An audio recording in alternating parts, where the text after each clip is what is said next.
ଆମେ ସମସ୍ତେ ଆସିଛୁ ଝାରସୁଗୁଡ଼ା ଦୁଲଦୁଲି ଦେଖି। ଆଉ ଏଇ ବର୍ଷ ବହୁତ ହି ଭିଡ଼ ଥିଲେ। ପୁରା 1 ତାରିଖ ନୁ ହେଲା ଯେ 6 ତାରିଖ ଯାକ। ହ୍ୟାଲୋ ହାଇ ଫ୍ରେଣ୍ଡସ୍, ଜୁହାର ଜୟ ସମଲେଇ ଜୟ ଜଗନ୍ନାଥ। ଆପଣମାନେ କେନ୍ତା ଅଛନ୍? ଆଶା କରୁଛି ଆପଣମାନେ ସମସ୍ତେ ଭଲରେ ଥିବେ। ଆଉ ଏଇଟା ଦେଖୁନ୍, ଆମେ ଆସିଛୁ ଏଇଟା ଦୁଲଦୁଲି ଦେଖବାର୍ ଲାଗି। ଆଉ ଏଇଟା ଆମେ ଯାଇଥିଲୁ 5 ତାରିଖ ରବିବାର ଦିନ ଥିଲା। ଆଉ ଆମେ ଏଇଟା ଖାଇ ପିଇକିରି ଇଟା 1 ବଜେ ବାହାରଲୁ ଘରୁ।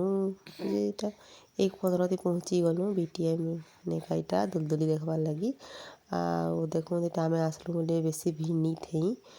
ଆଉ ମସ୍ତ ବୁଲି ବୁଲି ସବୁ ଷ୍ଟଲ୍ ମାନକେ ଇଟା ଦେଖୁଛୁଁ। ଆଉ ଏଇ ବର୍ଷ ଦୁଲଦୁଲିଟା ଏଇଟା BTM ନେ ହେଲା। ତ ଆଗରୁ ହଉଥିଲା ଦୁଲଦୁଲିଟା ସେ ମନମୋହନ ପଡ଼ିଆନେ ହଉଥିଲା। ତ ସେଇଟା ଜାଗା ଛୋଟ ହେଇଯାଉଥିଲା, ସେଥିର୍ଲାଗି ଇଟା BTM ନେ କଲେ। ଆଉ ଏଇ ଫିଲ୍ଡଟା ବହୁତ ହିଁ ବଡ଼ ଫିଲ୍ଡ ଏ। ଆଉ ସବୁ ସାମାନ ଆସିଥିଲା। ପହେଲା ଯିବ କି ଯେ ଷ୍ଟଲ୍ ଥିଲା ସେଟା ଖାଲି କପଡ଼ା ଲତାର ଷ୍ଟଲ୍ ଥିଲା। ପ୍ରାୟ କପଡ଼ା ଲତା ହିଁ ଥିଲା। ଆଉ ଶାଢ଼ୀନୁ ଧରିକିରି ଛୁଆମାନଙ୍କର ସାର୍ଟ ପ୍ୟାଣ୍ଟ, ସେନୁ ଇଟା କଶ୍ମୀରୀ ଶାଲ୍, ସେନୁ ସିଲ୍କ ଶାଢ଼ୀ ମାନେ ସବୁ ଇଟା ଦେଖୁନ୍। ଇଟା ଗୋଟେ ଶାଢ଼ୀ ଷ୍ଟଲ୍ ଏ। ଆଉ କମ୍ ରେଟ୍ ଶାଢ଼ୀ ଦଉଥିଲେ, ପ୍ରାୟ ସମସ୍ତେ କିଣୁଥିଲେ। ଆଉ ଏ 3ଟା ଭାଇ ଯେନ୍ ବସିଛନ୍ ଷ୍ଟଲ୍ ଥି, ଛୁଆମାନଙ୍କର ଲେହେଙ୍ଗା ବଢ଼ିଆ ବଢ଼ିଆଟା ଥିଲା। ଏଟା ଟାଙ୍ଗଲା ହେଇଛେ ଦେଖୁନ୍।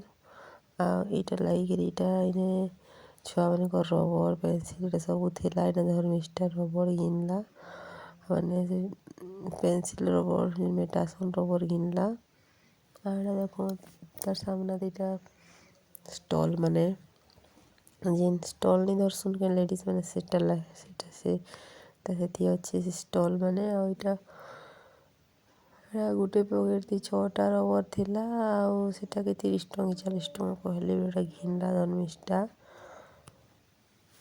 ପୁରା ଭାଉଁରେ ବୁଲବାର୍କେ ତ ପୁରା ଗୋଡ଼ ହାତ ପୁରା ଚିଗଲା। ଆଉ ଛୁଆ ଧରିକିରି ଭାଉଁରେ କିନ୍ଦ୍ରବାରଟା ବହୁତ ବଡ଼ ଫିଲ୍ଡ ଏ କିନି। ପୁରା ଗୁଟେ ଆଡ଼େ ଇଟା ଷ୍ଟଲ୍ ମାନେ ଲାଗିଥିଲା। ଆଉ ଗୁଟେ ମେନ୍ ଇଟା ଷ୍ଟେଜ୍ର ସେ ଆଉ ଗୁଟେ ସାଇଟ୍ ଆଡ଼େ ଇଟା ପଲିଶ୍ରି ମେଲା ଲାଗିଥିଲା। ଇଟା ପହେଲା ଯିବ କି ଯେନ୍ ଷ୍ଟଲ୍ ଲାଗିଥିଲା ହେଟା ତମେ ଦେଖତେ ଇଟା ଗଲୁ। ଆଉ ଥକି ଯାଇଥିଲି ନ ମୁଇଁ ଛୁଆ ଧରିକିରି। ବାପା ବି ଧରି ଦଉଥିଲେ। ମେନ୍ ଗେଟ୍ ଅଛେ, ମେନ୍ ଗେଟ୍ର ଇଟା ଡେରି ଆଡ଼େ ଯିବ କି ଇଟା ଖାଲି କପଡ଼ା ଲତା ଷ୍ଟଲ୍ ଏ। ମାନେ ଯିବ କି ଷ୍ଟଲ୍ ମାନେ ଲାଗିଛି ସବୁ କପଡ଼ା ଲତା ଏ।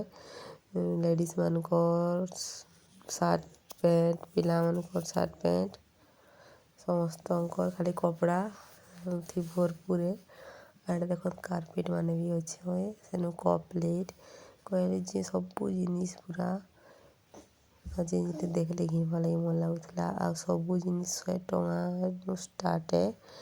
10-20 ଟଙ୍କାରେ କିଛି ନି ମିଲୁଥିଲା।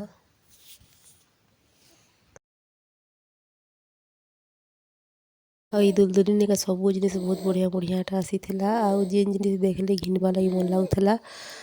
ଆଉ ଶସ୍ତା ଜିନିଷ୍ କିଛି ନି ଥେଇ, ସବୁ ଜିନିଷ୍ 100 ଟଙ୍କାରୁ ଷ୍ଟାର୍ଟ ଏ। ଖାନା ପିନାଟା 50 ଟଙ୍କାରୁ ଷ୍ଟାର୍ଟ ଥିଲା।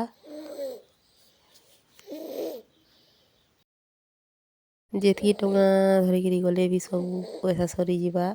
ଏତ୍କି ସୁନ୍ଦର ସୁନ୍ଦର ସାମାନ ଆସିଥିଲା। ଯେନ୍ ସାମାନ ଦେଖିଲେ ସେ ସାମାନ ଘିନବାର୍ ଲାଗି ମନ ଲାଗୁଥିଲା।